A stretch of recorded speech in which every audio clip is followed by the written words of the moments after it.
Do we really live longer than our ancestors? This question has been circling in the minds of many for decades. Over the years, the average life expectancy has seen a significant increase. For instance, a child born in 1960 could expect to live up to 52.5 years, whereas today, the average life expectancy is around 72 years. However, in 2018, it was confirmed by the British government that, at least in the United Kingdom, life expectancy has ceased to increase. The gains in longevity are also diminishing globally, suggesting that our species might have reached the peak of its longevity.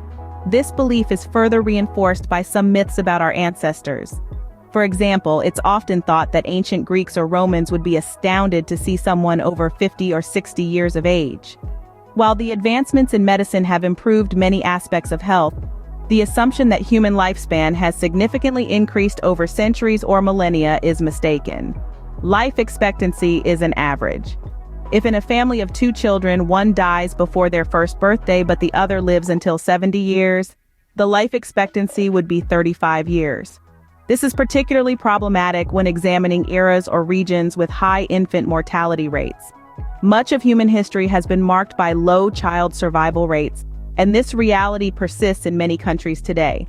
When averaging, it's often said that ancient Greeks and Romans lived, for example, only 30 or 35 years. However, life expectancy hasn't increased because we live significantly longer as a species. It has increased because more of us live longer. But was this the maximum age reached by those who survived the challenges of childhood? And could someone who was 35 in those times be considered old? If 30 years meant decrepit old age, ancient writers and politicians seem to disagree. In the early 7th century BC, the Greek poet Hesiod wrote that a man should marry when he is not much less than 30 and not much more. Meanwhile, the cursus honorum of ancient Rome, the sequence of public offices a young aspiring politician should hold, didn't even allow him to perform his first role, that of quaestor, before 30 years of age. There are also inscriptions on tombstones and graves, like that of a woman who died in Alexandria in the 3rd century BC. She was 80 years old but was able to weave a delicate plot, the epigram reads. In the ancient world at least, it seems people could live as long as we do today. But how common was this? A study in 1994 examined all men who lived in ancient Greece or Rome, whose names are recorded in the Oxford Classical Dictionary. Their ages at death were compared to the men listed in the most recent Chambers Biographical Dictionary. Out of 397, 99 died violently through murder, suicide, or in battle. Of the remaining 298, those born before 100 BC lived, on average, until 72 years.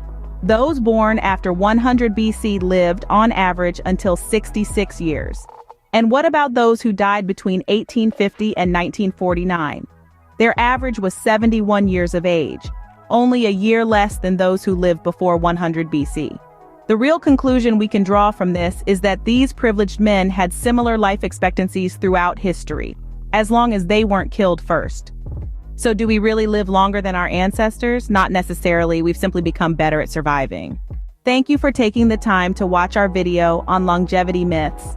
Your interest and curiosity are what make these explorations possible.